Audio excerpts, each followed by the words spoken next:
नमस्कार मित्रों। जैसा कि हम जानते हैं कि 13 जुलाई से शनिदेव मीन राशि में अपनी वक्री चाल चलेंगे। मीन राशि में रहकर वो 29 नवंबर तक वक्री रहेंगे और सभी जातकों को इनके कर्मों का हिसाब किताब सटीक रूप से प्रदान करेंगे।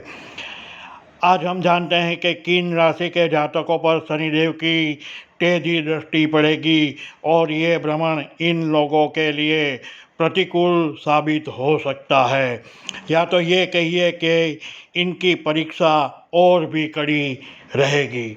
मेष राशि से प्रारंभ करते हैं। मेष राशि के द्वादश भाव में होने वाला शनिदेव का वक्री परिभ्रमण आपको आर्थिक परेशानियां दे सकता है। आपका खर्च एकदम से बढ़ जाएगा। कैरियर के क्षेत्र में आपको एकदम से सभी दिशाओं से नई चुनौतियों का सामना करना होगा। आपके समक्ष जो भी चुनौतियां प्रस्तुत होगी वो आपके ऊपर पहले कभी भी नहीं आई होंगी। ऊपर से बीते समय में हुई छोटी मोटी गलतियों की वजह से आपको परेशानियों का और सामना करना पड़ेगा। आपको सलाह है कि किसी भी प्रकार की राजनीति में आपको नहीं पड़ना है और आपके जीवन को सीधा और सरल बनाना है। आप शनिदेव से प्रार्थना कीजिए, शनिदेव की पूजा अर्चना कीजिए और अपने जीवन को सरल बनाइए। शनिदेव का वक्री होना मिथुन राशि के जातकों के लिए भी प्रतिकूल साबित हो सकता है। आपके जीवन में अनेक नए परिवर्तन आएंगे, जिनमें से अधिकतर परिवर्तन नकारात्मक हो सकते हैं। आपकी मेहनत भी इस समय में व्यर्थ साबित होगी। पारिवारिक जीवन में अचानक वाद विवाद की स्थिति उत्पन्न होती जाएगी, जिससे आप मानसिक रूप से अत्यंत परेशान हो सकते हैं। आपके कैरियर में अनेक बाधाएं आ सकती है। आपको कोई भी फैसला अपने परिवार या तो शुभेच्छकों की सलाह लेकर ही करना है। जल्दबाजी में किया हुआ हर फैसला आपके विरुद्ध जा सकता है। आपको शिव चालीसा का पाठ इन परेशानियों से बचा सकता है। अब जानते हैं सिंह राशि के लोगों के लिए अष्टम भाव में शनिदेव की वक्री चाल कैसा परिणाम दिखाएंगी। अष्टम स्थान को भेद भरम, अनिश्चितता तथा दुर्घटनाओं का स्थान माना जाता है। आप सभी लोगों को वाहन चलाने में अत्यंत सावधानी बरतनी है। आपके द्वारा किया गया किसी भी छोटे से छोटे नियम का उल्लंघन आपको महंगा पड़ सकता है और आपको कोर्ट कचहरी तक ले जा सकता है। तो इस कार्यों में आप जरा भी गफलत ना कीजिए। कार्य क्षेत्र में माहौल आपके विरुद्ध होता जाएगा। आपको बचा सकता है केवल आपका धैर्य। अगर आप धैर्यपूर्वक एक एक बाधाओं को पार करते जाएंगे तो आपको रास्ता अवश्य मिलेगा।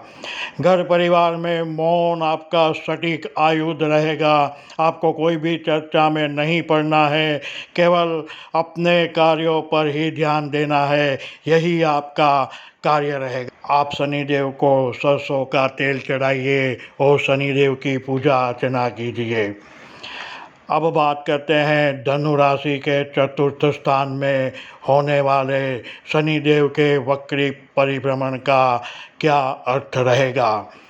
आपके जीवन में अनेक नई परीक्षाओं का प्रारंभ अचानक ही हो जाएगा। आपको संभल कर हर कार्य करना है। आप अनैतिक और किसी भी छल के कार्यों से अपने आप को दूर ही रखिए। आप जितना इन कार्यों से दूर रहेंगे, इन कार्यों की सोच से भी दूर रहेंगे, इतना ही आपके जीवन में परेशानियों का सामना कम करना पड़ेगा। आपकी कैरियर में वाद विवाद की स्थिति आपको बहुत ही नई परेशानियां प्रदान कर सकती है। अगर कोई रोज़गार की तलाश में है तो इन लोगों को अथाक प्रयासों के पश्चात ही सफलता मिलेगी।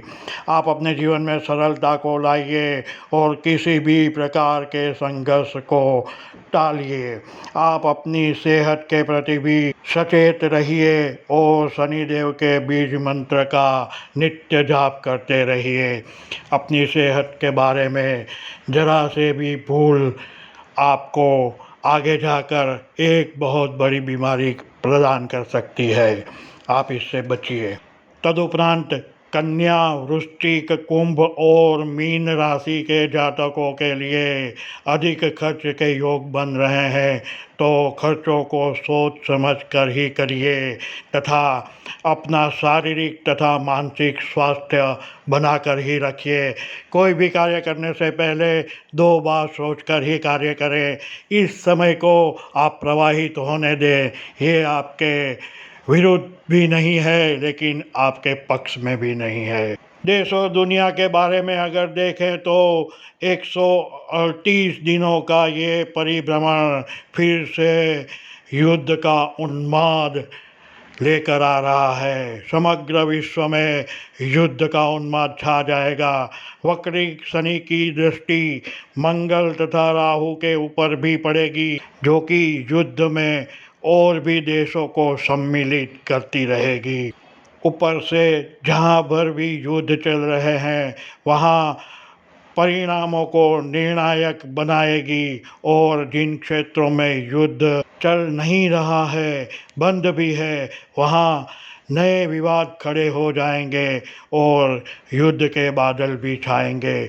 कहीं पर नए सिरे से युद्ध भी हो सकता है। कुछ देशों में प्राकृतिक विपदा भी गहरी आएगी और अब तक ना देखी हुई परिस्थितियों का कुछ बड़े देशों को सामना करना पड़ सकता है और इनके राजनीतिक नेताओं को अपना कार्य सोच समझ कर करना है, अन्यथा इनको इसके दुष्परिणाम तुरंत और भविष्य में भुगतने होंगे। आप सबको हमारा आग्रह है कि आप अपने जीवन को सामान्य वाद विवाद रहित और सरल बनाइए और शनिदेव के इस 138 दिनों के समय में अपने आप को स्वस्थ रखिए, अपनी सेहत का अवश्य ध्यान रखिए। नमस्कार, धन्यवाद।